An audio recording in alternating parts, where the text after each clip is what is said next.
Good morning, everyone. Thank you for taking the time to join us this morning. Today, we're going to be talking about protecting your brand with Angela Lyon. She's from Queen's Partnerships and Innovation. But before I hand it over to her, I'll just take a quick moment to introduce myself. Many of you probably haven't met me yet. My name's Amanda Gilbert. I'm the communications coordinator with Queen's Partnerships and Innovation. I'm a colleague of both Carrie and Angela, who will be starting in just a few moments. Carrie is the We Can project manager, and We Can is a project led by Queen's University and funded through FedDev Ontario through the Women's Entrepreneurship Strategy Fund. We're excited also to let you know that next week at Seaway Co-working, we're going to be hosting an in-person networking event. So once we get started, I will pop into the chat information about that event if you'd like to join us. So I know that many of you are probably joining us from outside of Kingston, Ontario. So if you want to take a moment and put in the chat where you're from and what your business is, that would be great. And I'm sorry, just adding some more people in here. And while you're doing that, let's just take a moment to acknowledge that Queens is situated on traditional Anishinaabe and Haudenosaunee territory. And we're very grateful to be able to live and learn on these lands today. So as you're putting your location into the chat, if you also know the traditional lands that you're situated on, please feel free to add that to the chat as well.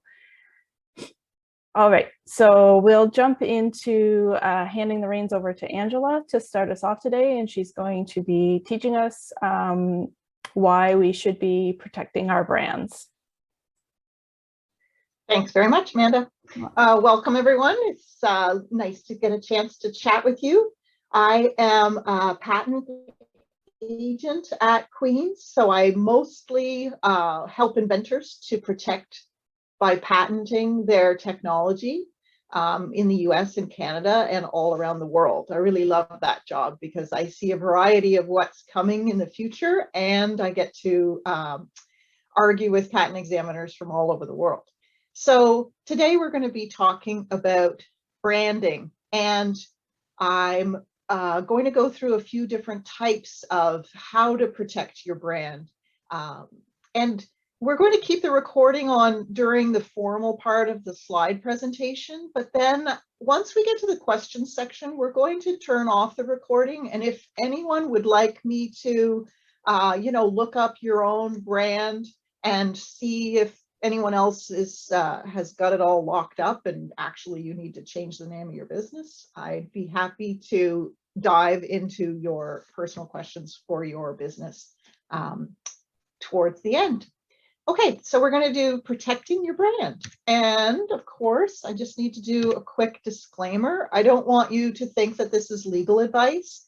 I work in patent law, which is great because it's part science, part law, but I am not a lawyer and I'm not a trademark agent. I have a patent agent accreditation, and I know just enough about trademarks to be dangerous, but I can't give the seriously hard trademark questions. I refer them to a trademark agent in Kingston to answer. But I can help open your eyes to what questions you should be asking, and I can help you have knowledge of what resources are available. Okay, here we go. So there's different types of intellectual property protection available. And depending on what your company is focused on, one or more might be relevant to you.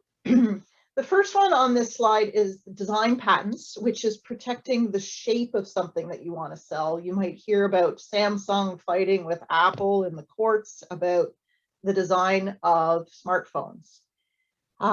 So if you had an industrially reproducible shape, for example, you created a new vase, you could have that shape protected in Canada, the US, various countries around the world. Disadvantages of shape protection is that people can just make a very small change to the shape of it and they don't owe you any money at all. But there are advantages to it. If you think of Coca-Cola, for example, we can all picture the bottle shape for the original Coke bottle. And you can see how they wouldn't want that shape to be copied by their competitors. They want to lock it down so that that shape of bottle means one thing to the consumers. The next one we're going to talk about is utility patents. And the utility word gives the clue of what it's about. It's how something functions. You can actually protect it not by the shape of the thing, but how it works. You know, I have a little gizmo in my laundry room that keeps your socks together through the washer and the dryer.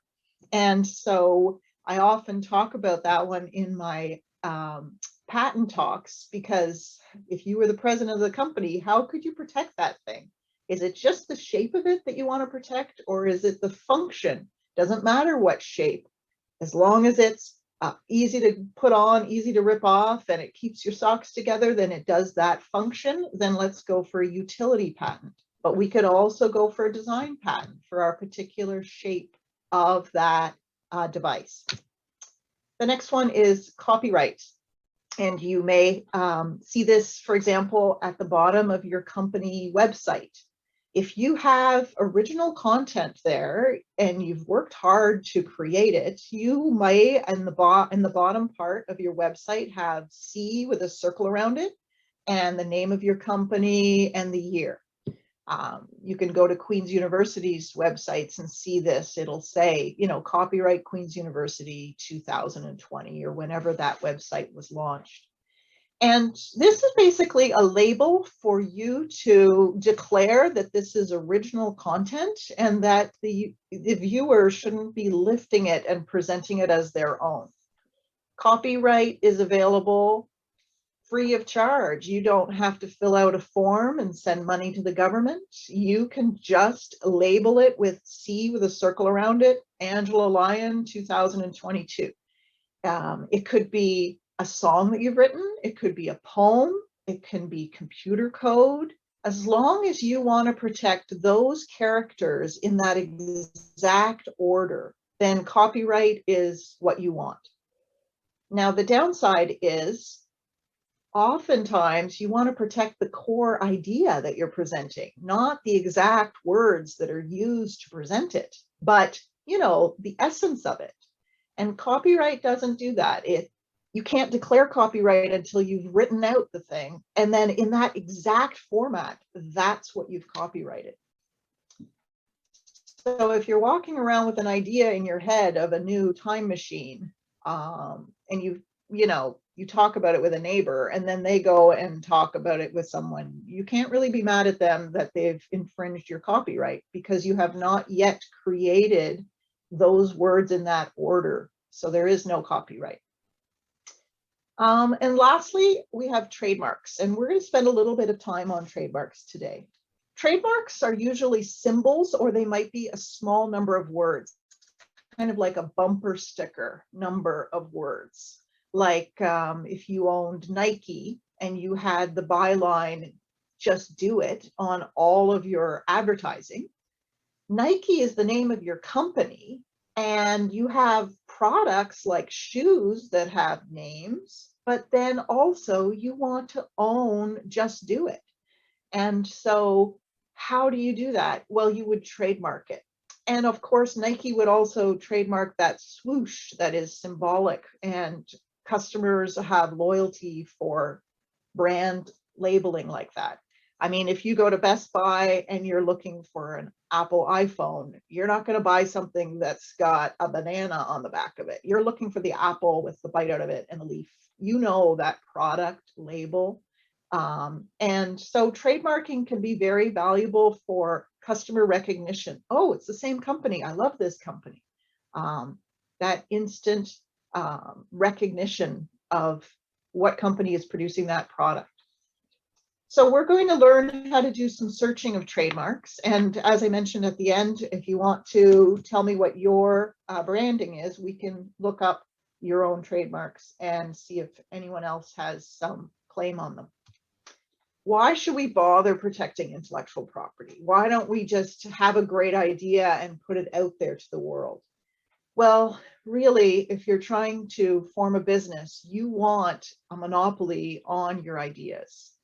You don't want people to just be able to copy it and sell exactly what you're selling.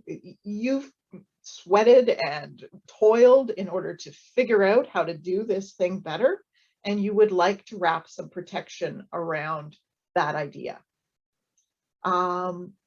If you can exclude others, let's say you could have, by patenting it, utility patent, you could have 20 years where you're the only company that can make, use, or sell that idea in a particular country. So patenting can be expensive. You have to file in each country, like Canada and the US, and then you can go into a regional office in Europe and get it approved, and then choose which European countries that you want to validate it in. Yeah, so patenting is one option. Maybe you just want to brand it with your trademark and your cool name, like, I don't know, ShamWow or whatever you've come up with, that you want to own that brand. It's also difficult to get investors interested if you don't have some kind of lockdown on your intellectual property. And lastly, I have a point about, will it ever come to the public good if you just, I don't know, blog about it or put it out there without any kind of protection wrapped around it? You're just presenting it to the world for them to use. And I often think of this as, say you created a new drug to cure cancer. No drug company is going to pay for the millions of dollars that it takes to do all the testing of, is it safe and does it actually work and all that stuff, if they can't own the idea. So we live in a world where you could come up with the cure for cancer, and if you just put it out there on the web with no protection around it, and the ability to patent it is finished because you've blown the idea, then you really probably aren't bringing it to the world at all. And no company will invest in it, and it won't actually ever be produced. Okay, why do companies need intellectual property? This is similar to the last slide. It creates a monopoly. It keeps some kind of barrier to entry for your competitors. They don't have your secret sauce, and you've wrapped legal wire, cage around it so that they can't penetrate. Brand recognition we talked about, and we're going to do more of that. And we'll also mention things like other alternative strategies, such as keeping it as a trade secret instead of making a deal with the government where you get 20 years of a monopoly if you reveal the whole idea. Maybe you just want to keep it to yourself, but that can be, it can have disadvantages. We'll talk more about trade secrets in a minute. So here's up at the top left is the Apple that you all probably have some level of recognition of. Queen's University, I've got on all my slides. Google, you'll recognize. Coca-Cola, they would protect not only the word Coca-Cola in any script, but also this way of it looking, this particular red cursive, iconic name that we all recognize. And Kentucky Fried Chicken is an interesting one because, of course, they have their recipe of their, I forget, is it 13 herbs and spices? And they actually were keeping that locked down as a secret, but it was revealed by a reporter who was interviewing the grandson of Colonel Sanders, and basically the grandson just, took out a whole bunch of paperwork going, oh yeah, there's all kinds of history. And then boom, the recipe basically fell in the reporter's lap. Anyway, doesn't matter. The company is still going, even though that secret recipe came out.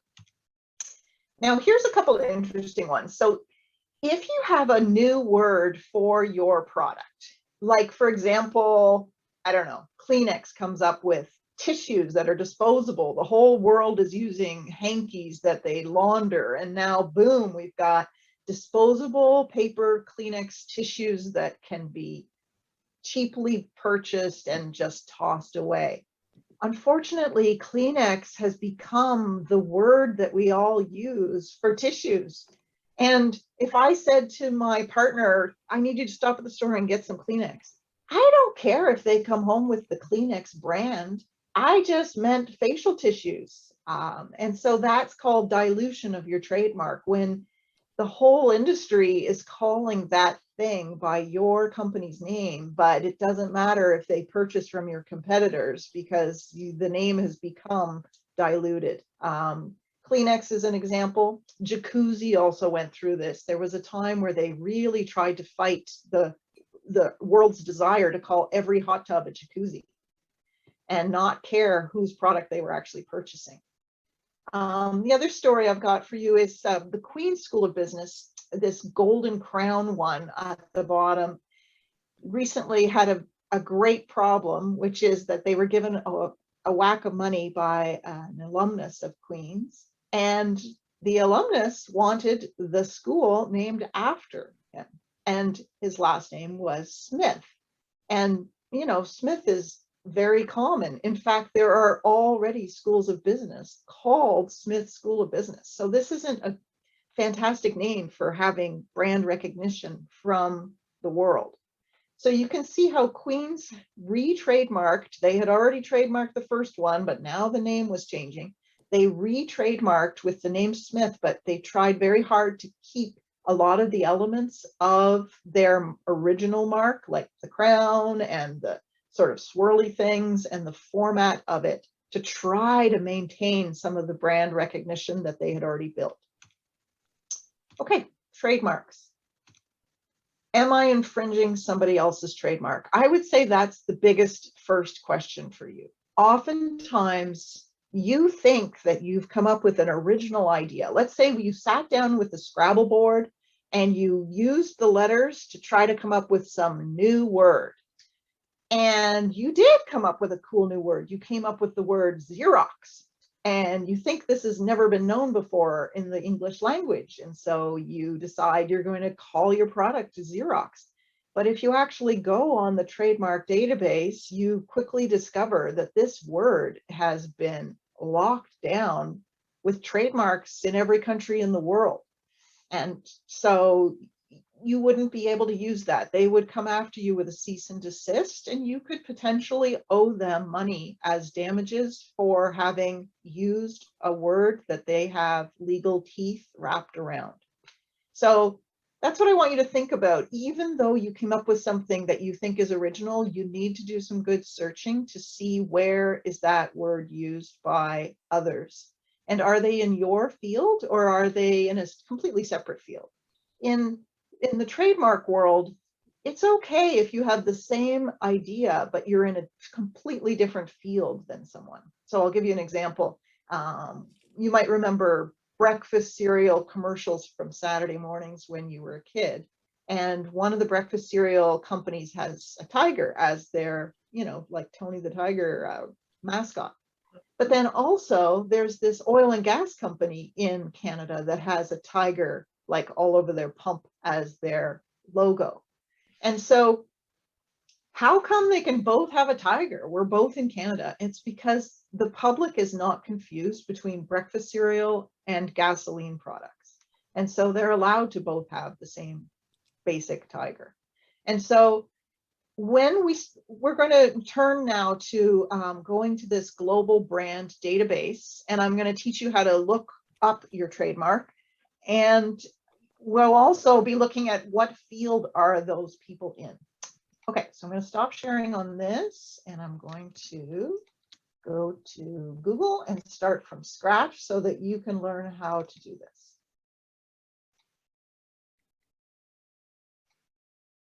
Okay, let me share my Google screen.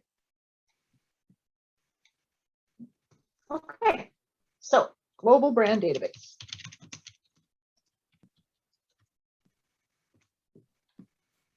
And it says, do you want the one at the World Intellectual Property Office? And I surely do.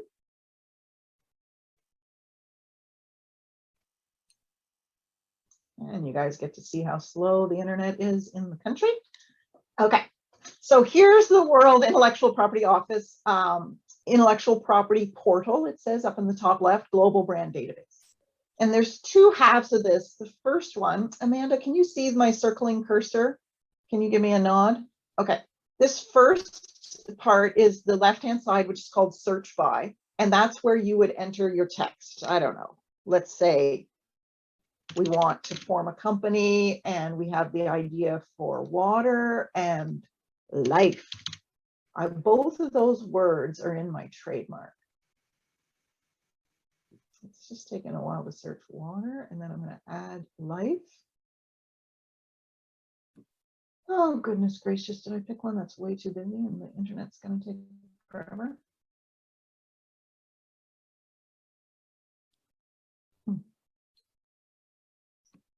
Okay, let's do something. Let's do Xerox. Error occurred. Xerox. Okay, let's get rid of water. Too busy. And while it's giving me the circle of death, I will just orient you to the right-hand side, which is called filter by. And this is where you can close down the window of your search. Right now, I haven't done anything in this filter by section. I'm looking at all of the trademark offices that this world office is connected to. And you can see there's quite an extensive list.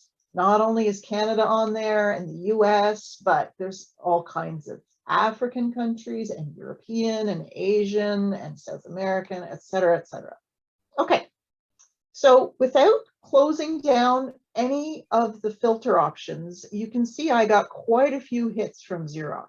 The second column is what country it's from. So I don't know, is KW Kuwait or no idea.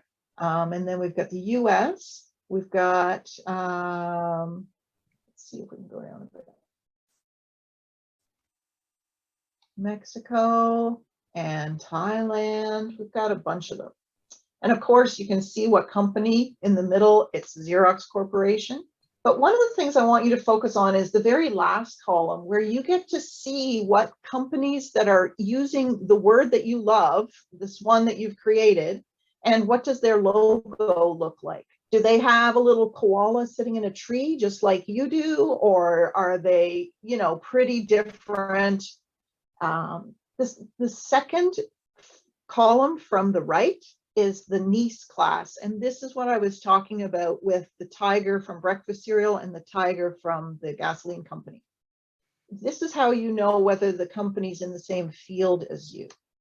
And you can go into Google and say, what niece class is, I don't know, you know, time travel or whatever the field is that you're in.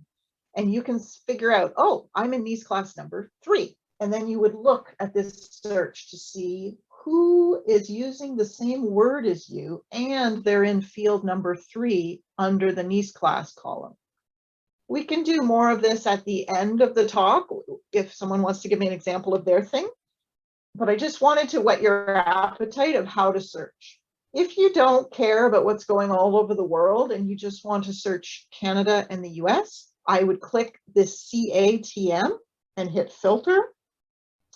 And then I would scroll down to the USTM, which is right here, and say filter. And now you can see I also have hits, but in the second column, it's listing that we're just looking at the US and Canada. And one of the interesting things here is the status. Is it pending? That means they would put a little TM in a superscript, you know, like, I don't know, whatever your word is, Lyon Enterprises, and then TM up at the top. And that means I consider this label to be proprietary to my company, but I don't yet have a fully registered trademark for it. And the nice thing about TM is you can use it even if you haven't started the application process yet. Even if you are just at the beginning of your company and you think one day you might trademark it, you can use TM right away. If it's an R with a circle around it, then it means it's a registered mark. They've finished, they've applied, they've gone through the hoops with the examiner, and they've paid, and it's completely finished the process, and it is active. And that's what you'll see in column 3. Active means they have legal teeth to come after you. Inactive means they used to have a trademark, but they have let it go. And so they haven't kept up with the fees for whatever reason, and they have no legal teeth to come after you. Okay, I think that's all I'm going to do for now on that, and I'm happy to do it for your personal case in a few minutes. Okay, back to PowerPoint.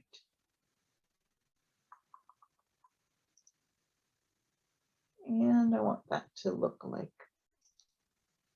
the slide view.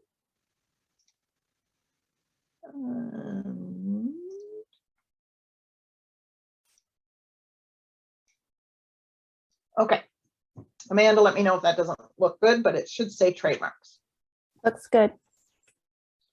Okay, so number one, am I infringing somebody else's trademark with this product name or your company name, or even the just do it byline that you're using? Anything that you are associating with your company, you should do some searching to see if you're stepping on somebody else's property, because you don't want to be on the hook for damages to them. Now, second question, maybe you are interested in protecting your brand. Instead of just checking to see if you're stepping on someone else's toes, you want to have toes to be stepped on by others. You want to protect the product name or the company name or whatever you're using for your logo. Let's say it's a koala in a tree. Trademarks can be images like that as well. And so let's talk about resources. Oh, I don't want to go to that slide quite yet. So there's 2 resources for trademark help in Kingston. Some of you are tuning in from other cities and maybe countries. You probably want to get the advice of a registered trademark agent. And you can do that by looking at the websites of various law firms. In Kingston, we have one trademark agent, Robert Murata, and he's at Cunningham Swan, which is one of the law firms. And I highly recommend Robert. Robert is a lawyer and also a trademark agent. And so it costs money to talk to Rob, of course. You can also apply for a trademark yourself, and the Queen's Business Law Clinic would assist you in that regard, and their work is free. So that's law students. It takes a little while to get in because there's lots of demand for free legal help. So it's not a fast way of doing it, but it is less costly. And they would help you to apply to represent yourself. They don't represent you. Robert Murata would represent you. You would pay, he would take care of it all, and he'd report back on how it's going. The sort of soft option between the two is you could apply yourself, and then if you receive a response from the trademark examiner saying, you know, this is too close to this other one and you can't have it and blah, blah, blah, you could then hire Rob to assist you with your rebuttal. So you don't necessarily have to hire him to represent the whole thing, but you could get help from a trademark agent. And just so you know, the Queen's Business Law Clinic can assist you with a Canadian trademark, but they won't assist you with US trademark or other jurisdictions. And Rob Murata can assist you to trademark all over the world. Okay, a lot of people think because they have incorporated their company and they went to see a lawyer and the lawyer did something called a nuance search, N-U-A-N-S. They think that they're already free and clear, like nobody else was using this company name. So I just want to talk for a minute about the difference between nuance and trademarking. Nuance is a database of the company names only. And basically there's, you know, for lack of confusion, the government has said we don't want 2 companies in Ontario with the exact same name. So you've got to come and check to see if the name's already in use before you incorporate a company. But just because someone has incorporated a company with that name doesn't mean that they have a trademark on the name. So let's say you were in Ontario, but you incorporated in Canada and they were only incorporated in Ontario, there might be a problem with you choosing the same name, or it might be different Nuance database and you might be fine. So I don't want you to think you've got clear monopoly on the company name just because you were allowed to incorporate in, for example, Canada or Ontario or Newfoundland. Okay, trademarking is for anything. It can be a short number of words, it can be a symbol, and it doesn't have to be your company name, although it could be. It doesn't have to be your product name, although it could be. Anything that you want to have the monopoly on, you can trademark. Okay, domain names. So oftentimes you are starting a business and you want to buy the URL, right? The .com or the .ca, .net, .org for your company name, or maybe it's the product name. Maybe you don't care that it's Procter & Gamble, but you want to push Palmolive. It's all about product name, and so you want that URL.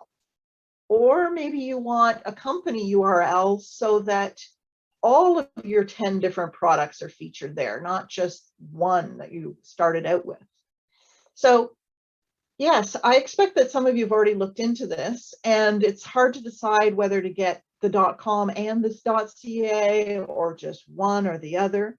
But I want to warn you that just because you own the website name doesn't mean that you have a trademark on that. Other people can form a company and they can sell product using that name. Just because you own the URL doesn't mean that you have wrapped it in protection.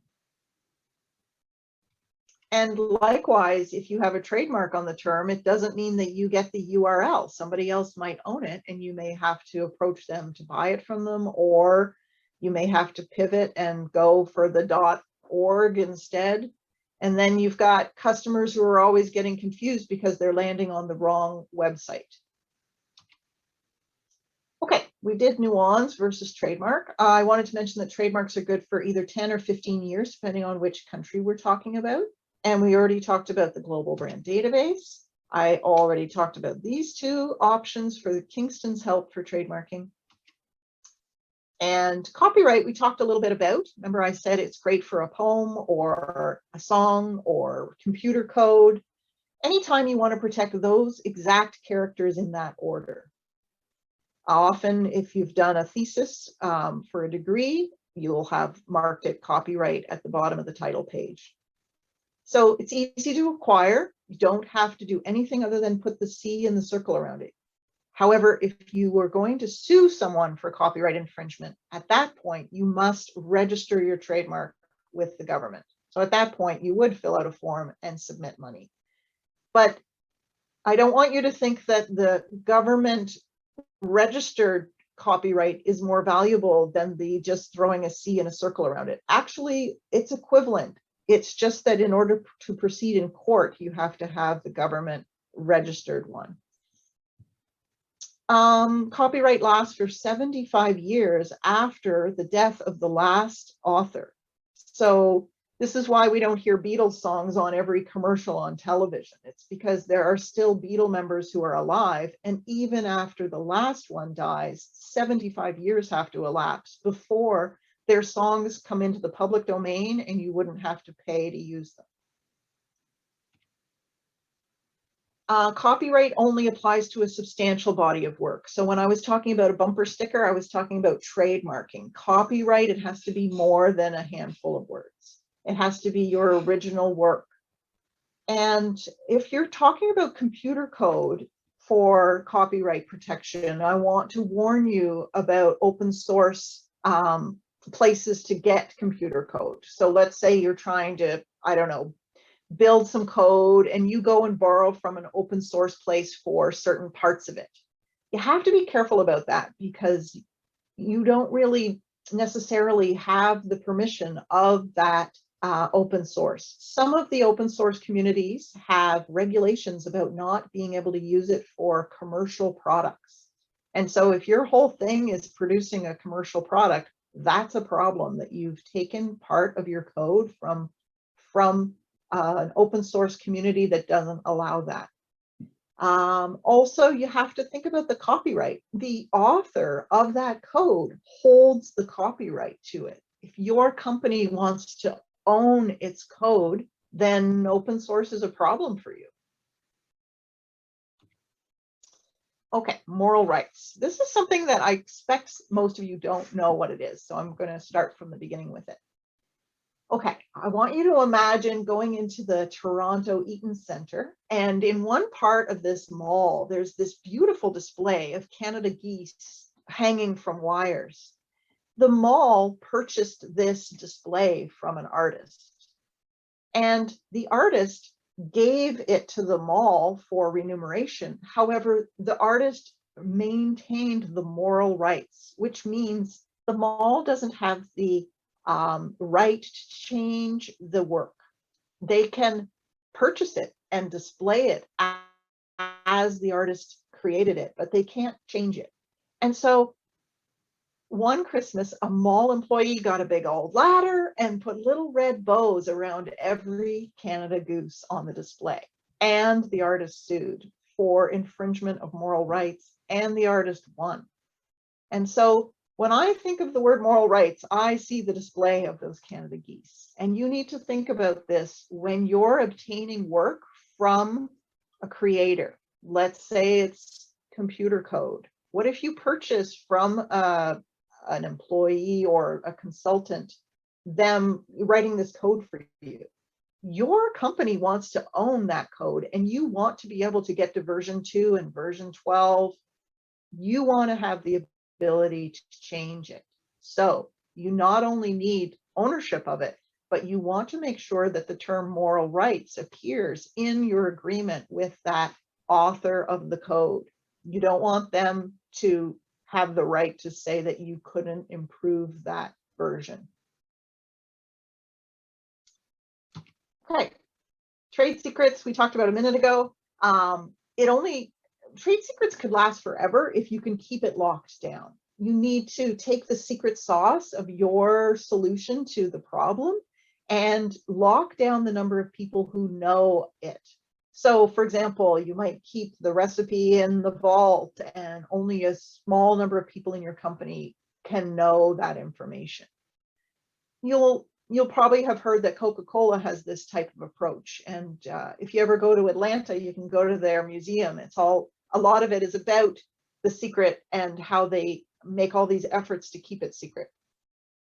They only let 4 people on Earth who work for the company know the idea. And they're not allowed to travel together in case the plane went down and all 4 of them were lost. So yeah, it's interesting, these companies that decide to do trade secret, because if they had patented it, they would only get 20 years of protection on that. And then all their competitors would be able to use exactly what they revealed in the patent. If you have a discovery of some kind, and I'm available to chat with you if you think you have an invention, and we can talk about how you can search it. But there are patent databases that are free online, like Google Patents, and you can do a little bit of fooling around to see if your idea is indeed new.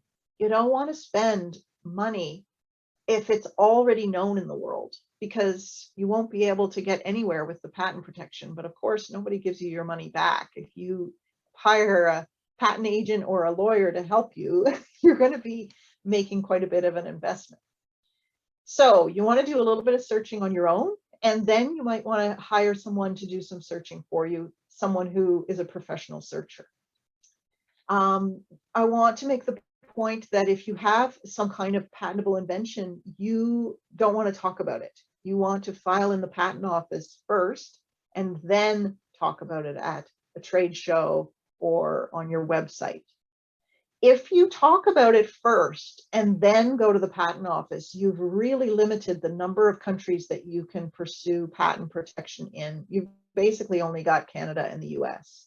You've lost China and Japan and Brazil and India and Europe and all these other places, because they insist that the idea has to be filed in a patent office before it gets publicly revealed. And the last point is, does anyone care? If you've come up with a new way to solve the problem, but it's more expensive and environmentally damaging than the current solution to the problem. Is there any real need for this solution? Maybe it's really neat, but there's no industry pull for it. Okay, I think you know this because we talked about it for trademark, but I'll just say again that if you were patenting your idea, it's possible that a patent already exists for another person or company, and they can block you from pursuing it. And even though you came up with it on your own, doesn't mean that somebody hasn't already had that brainwave. A lot of people, for example, are looking for solutions to the same problems. Let's say cancer. There's, research teams all over the world doing research every day for the solution. And it's possible that two different groups could come up with the same solution. And the first one to get to the patent office is going to win the rights to have the monopoly on that. And so just because you've come up with the time machine doesn't mean that it's not patented by someone else in the world, and you need to do some figuring out of how close you are to what's already covered and whether you've got an improvement on it. And then once you have an idea, you want to do some market analysis to see if there's a need for it. I'm sure everyone who has a business has heard this. You want to interface with potential clients. What are their needs? Are you trying to come up with a solution to a problem that they don't even have? Yeah, and commercialization strategy refers to how to bring this to market. Do you want to bundle it with other similar things and license it to a company that's already working on, in that field, and you just get some license revenue? Are you interested in actually manufacturing and having your own company to produce this? There's a variety of ways to bundle IP or approach potential licensees, and we at the Queen's Partnerships and Innovation Office have quite a bit of experience with this, so we can offer some advice.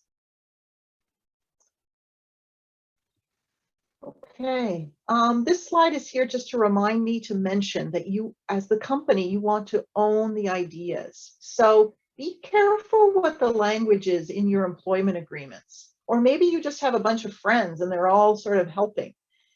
Is there any business relationship? If one of them solves the problem, is your company going to own the solution, or is it all just really casual and there's no actual formal agreement about intellectual property that results from the idea? Like thinking about the idea, who's going to own that? And it's the same thing when I was talking about hiring someone for creating computer code. You want your company to own the work product. Get some advice about what the consulting agreement or employment agreement or founders agreement, what does it say about who will own the ideas that come out of that collaboration? And one of the things for you to keep in mind is who came up with it, when, and were there any special circumstances? Like, for example, was it a visitor to your company and they made the suggestion? Because if you don't, on a patent application, if you don't list the correct people whose idea it was, you can lose the patent later in court. So the fact that it was a guest in your company who made the suggestion, you have to name that person if that suggestion is what is core to the patent. So all these are little details that you as the company management need to keep some records of. Okay, I would welcome, Amanda, I assume you're going to turn off the recording? Yes, so I'll do that right now.